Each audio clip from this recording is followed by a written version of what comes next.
India की ONGC विदेश limited company ने ईरान के जिस गैस फील्ड को डिस्कवर करने में और एक्सप्लोर करने में $100 मिलियन से भी ज़्यादा का खर्चा किया था, उसी गैस फील्ड के डेवलपमेंट प्रोजेक्ट से इंडिया को बाहर कर दिया गया है और ईरान ने वही प्रोजेक्ट दिया है अपनी किसी डोमेस्टिक कंपनी को। तो ये पूरा इशू क्या है, इसके क्या मायने हैं इंडिया और वर्ल्ड जियोपॉलिटिक्स के लिए, ये सभी कुछ हम इस वीडियो में देखेंगे।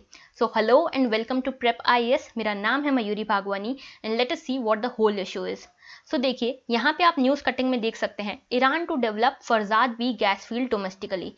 तो यही गैस फील्ड है जिसकी मैं बात कर रही थी, इसका नाम है फरजाद बी गैस फील्ड और इसे डेवलप किया था, इसे एक्सप्लोर किया था ओएनजीसी विदेश लिमिटेड ने 2008 में।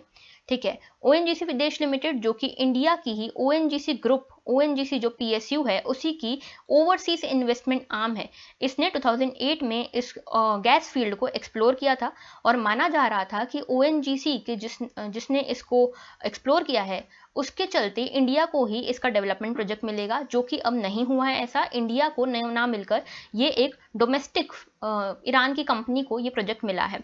तो देखिए, आगे बढ़ें उससे पहले आपके लिए यहाँ एक क्वेश्चन है, which of the following countries have their boundaries with Persian gulf. तो देखो, ऐसे क्वेश्चंस कई बार पूछे जाते हैं यूपीएससी प्रीलिम्स में, मैपिंग के ऊपर बेस्ड हैं। तो आप इस वीडियो को पॉज करके इसका आंसर देने की ज़रूर कोशिश कीजिएगा। इस वीडियो के आंसर के लिए आप एंड तक बने रहिए, आपको आगे इसका आंसर ज़रूर मिलेगा।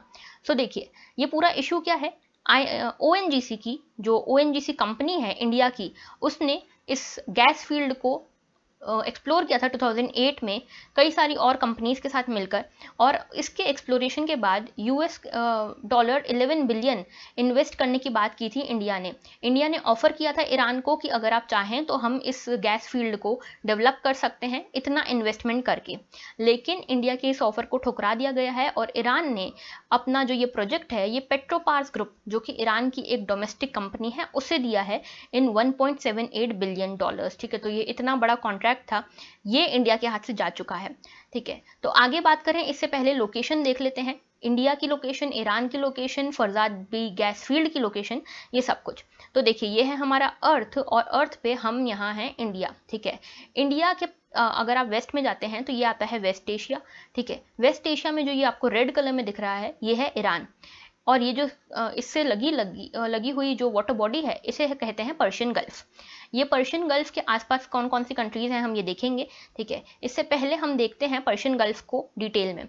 तो पर्शियन गल्फ की बात करें तो देखिए, यहाँ पे आप देख सकते हैं इसके पास ईरान है, इराक का कुछ पोर्शन, ये अबादान पोर्ट दिख रहा है आपको, ये है कुवैत सिटी जो कि कुवैत की कैपिटल है, फिर ये है सऊदी अरेबिया, ये है बहरीन, छोटा सा ये जो आइलैंड दिख रहा है, ये है कतर, यूएई, और ये है छोटी सी टेरिटरी ओमान। ठीक है, और ये जो सेंटर में आपको छोटी सी वाटर बॉडी दिख रही है, इसे कहते हैं स्ट्रेट ऑफ हॉर्मुज। ठीक है, तो स्ट्रेट का मतलब क्या होता है, जो दो वाटर बॉडीज को कनेक्ट करे। यहाँ पे दो कौन सी वाटर बॉडीज कनेक्ट हो रही हैं, एक है पर्शियन गल्फ और एक है गल्फ ऑफ ओमान। ठीक है, तो यहाँ ये देखिए पर्शियन गल्फ है और ये जो एरिया है इसे कहते हैं गल्फ ऑफ ओमान। मैंने आपसे पूछा था कि कौन कौन सी कंट्रीज यहाँ टच कर रही हैं, तो देखो यमन तो ये रही, ये यमन है, तो यमन पर्शियन गल्फ को टच नहीं कर रही है, और टर्की वो यहाँ पे है, ये भी पर्शियन गल्फ को टच नहीं कर रही है। ठीक है, अब आगे बढ़ते हैं, देखो फरजाद बी गैस फील्ड के बारे में बात करते हैं। 3500 स्क्वायर किलोमीटर के एरिया में ये बसी हुई है, ये फरजाद बी गैस फील्ड, और ये 20 to 90 मीटर्स डेप्थ पे है, पर्शियन गल्फ पे है ये, और 28 million cubic metres of gas जो है ये डेली प्रोडक्शन कैपेसिटी है इस गैस फील्ड की।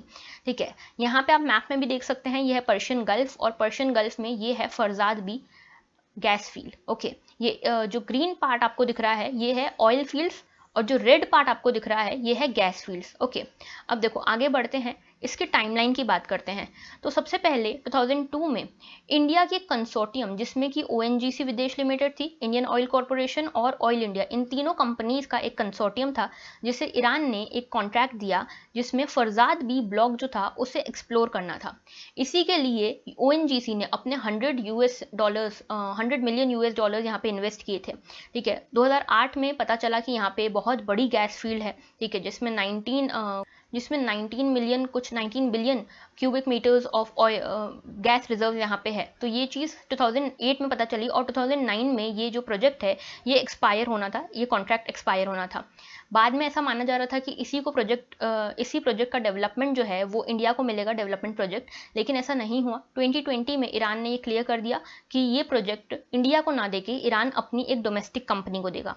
इसी के साथ चाबाहर प्रोजेक्ट जो है, चाबाहर पोर्ट प्रोजेक्ट जो था, उससे भी 2020 में इंडिया को बाहर निकाल दिया गया उसके रेल लाइन डेवलपमेंट प्रोजेक्ट से। ठीक है, तो चाबाहर प्रोजेक्ट क्या है? देखो, ये है हमारा चाबाहर पोर्ट जो इंडिया डेवलप करने वाला था ईरान में। इससे इंडिया क्या करने वाला था? इससे इंडिया काउंटर करना चाहता था चाइना को। चाइना ने अपना ये एक पोर्ट बनाया था, ग्वादर पोर्ट, पाकिस्तान में, इंडिया को एनसर्कल करने के लिए। लेकिन इंडिया चाबाहर पोर्ट के थ्रू इस प्रोजेक्ट को, जो चाइना का प्रोजेक्ट है ग्वादर पोर्ट, इसे काउंटर करना चाह रहा था। साथ ही चाबाहर पोर्ट से एक रेल लाइन निकाल के इंडिया अफगानिस्तान तक अपनी स्ट्रेंथ को, अपनी डेप्थ को पहुंचाना चाह रहा था, सो दैट पाकिस्तान की जरूरत ना पड़े। देखो, इंडिया से अगर अफगानिस्तान जाना है तो पाकिस्तान को क्रॉस करना पड़ता है। तो इंडिया चाह रहा था कि पाकिस्तान से गुजरने की ही जरूरत ना पड़े, ईरान के थ्रू वो अफगानिस्तान तक पहुंच जाए। लेकिन ऐसा नहीं हो पाया। चाबाहर की जो रेल लाइन प्रोजेक्ट है उससे भी ईरान ने कह दिया कि इंडिया को आने की जरूरत नहीं है, ईरान खुद ही डोमेस्टिकली उसे डेवलप कर लेगा।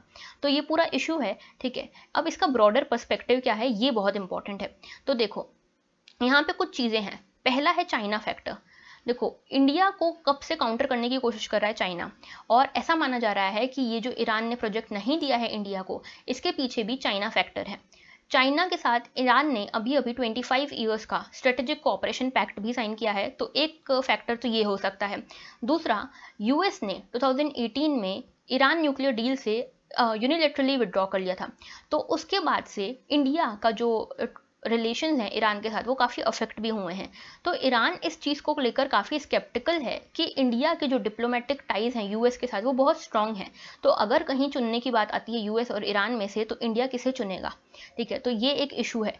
फिर इंडिया की balancing policy in West Asia. देखो, India post cold war era के बाद से तीन देशों को बैलेंस करता हुआ आ रहा है वेस्ट एशिया में। एक है सऊदी अरेबिया, एक है ईरान और एक है इजराइल। तो इन तीनों को अगर वो फिर भी आज भी बैलेंस करना चाहता है, तो ईरान में उसकी जो प्रेजेंस है, स्ट्रेटेजिक प्रेजेंस, और ईरान के साथ अच्छे रिलेशंस होना बहुत इंपॉर्टेंट है इंडिया के लिए। Then connectivity to Central Asia. मैंने आपको बताया चाबाहर प्रोजेक्ट के थ्रू इंडिया एक गेटवे की तरह चाबाहर प्रोजेक्ट को यूज़ करने वाला था। ईरान में अगर उसकी स्ट्रेटेजिक डेप्थ बढ़ जाती तो उससे चाबाहर प्रोजेक्ट के थ्रू सेंट्रल एशिया और रशिया तक कनेक्टिविटी मिल जाती इंडिया को। तो ये एक सेटबैक हो गया इंडिया के लिए। और इसके अलावा India strategic depth in Afghanistan. देखो, मैंने बताया चाबाहर के थ्रू एक चाबाहर रेल लिंक प्रोजेक्ट बनाने जा रहा था इंडिया, जो अफगानिस्तान से जाके लिंक होता। तो उसके होने से क्या होता, पाकिस्तान को हम यहाँ पे बाईपास कर पाते। लेकिन अब क्योंकि चाबाहर का रेल लिंक प्रोजेक्ट इंडिया को ये भी नहीं मिला है, तो उसके कारण अफगानिस्तान में जो इंडिया की डेप्थ है, स्ट्रेटेजिक डेप्थ, उस पर भी अफेक्ट हो सकता है। इसके अलावा इंडिया की एनर्जी नीड्स। देखो, मिड 2018 तक ईरान एक बहुत इंपॉर्टेंट ऑयल सप्लायर था इंडिया के लिए। लेकिन आफ्टर यूएस का जो विड्रॉवल हुआ न्यूक्लियर डील से, उसके बाद इंडिया के एनर्जी नीड्स में और एनर्जी सप्लायर्स में काफ़ी ज़्यादा चेंजेस आए।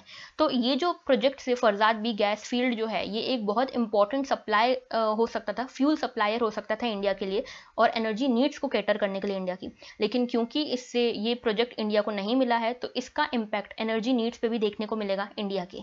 तो ये हमने पूरी तरह से इस पूरे इशू को डिस्कस किया है। तो that was all for today. लेकिन उससे पहले ये जो आंसर मैं आपको बताने वाली थी, इसको डिस्कस कर लेते हैं, इस क्वेश्चन को। पर्शियन गल्फ के आसपास कौन कौन सी कंट्रीज हैं? देखो, ईरान, हाँ ईरान है, ठीक है, ये बंदर अब्बास इसका पोर्ट भी है। इसके बाद इराक भी है, ये यहाँ पे आप देख सकते हैं। टर्की नहीं है, ठीक है। सऊदी अरेबिया है, ये इतनी बड़ी पोर्ट लाइन, इसकी बॉर्डर लाइन है, ठीक है। फिर यमन भी नहीं है। तो इसका आंसर है Iran, Iraq and Saudi Arabia, that is 1, 2 and 4 only. So that was all for today. Thank you for watching.